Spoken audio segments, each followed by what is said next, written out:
Hello everyone, this is John Bashman Today we're reading Luke 6 from the New Universal Version of the Standard Version. If you guys want to go and read along, you guys can go to BibleGate2.com or you guys can go to my Bible. I don't really care how you guys want to do it, but let's get started. Luke 6, New Universal Version, NIV Version. Jesus is Lord of the Sabbath. One Sabbath, Jesus was going through the grain fields, and his disciples began to pick some heads of grain, rubbed them in their hands, and ate the kernels. Some of the Pharisees asked, "Why are you doing what is unlawful on the Sabbath?" Jesus answered them, "Have you never read what David did when he and his companions were hungry?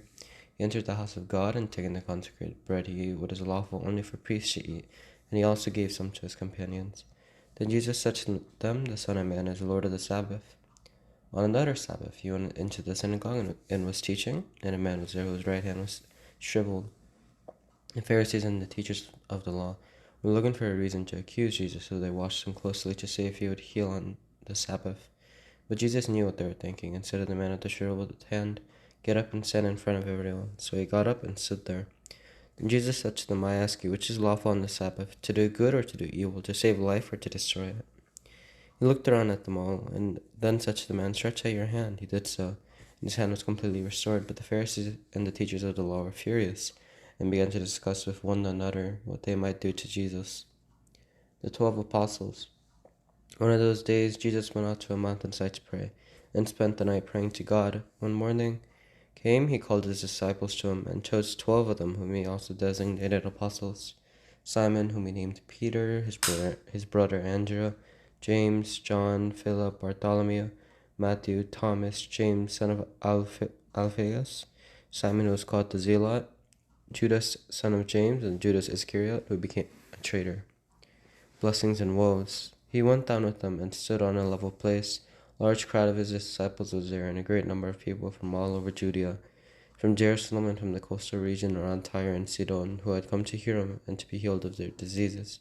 Those troubled by impure spirits were cured, and the people all tried to touch him.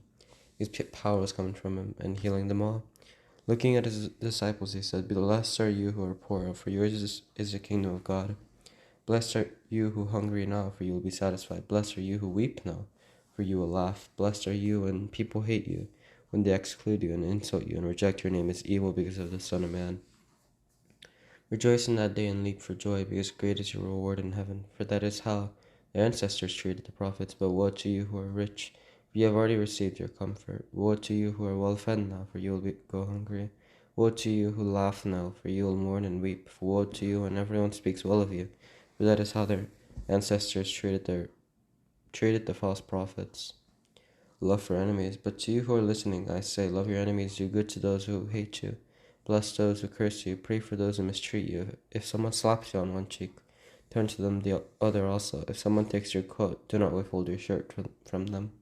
Give to everyone who asks you, and if anyone takes what belongs to you, do not demand it back. Do to others as you would have them do to you. If you love those who love you, what credit is that to you? Even sinners love those who love them, and if you do good to those who are good to you, what credit is that to you?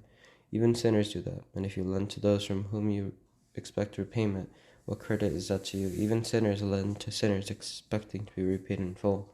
But love your enemies, do good to them, and lend to them without expecting to get anything back. Then your reward will be great, and you will be children of the Most High, because He is kind to the ungrateful and wicked. Be merciful just as your Father is merciful. Judging others, do not judge and you will not be judged. Do not condemn and you will not be condemned. Forgive and you will be forgiven. Give and it will be given to you.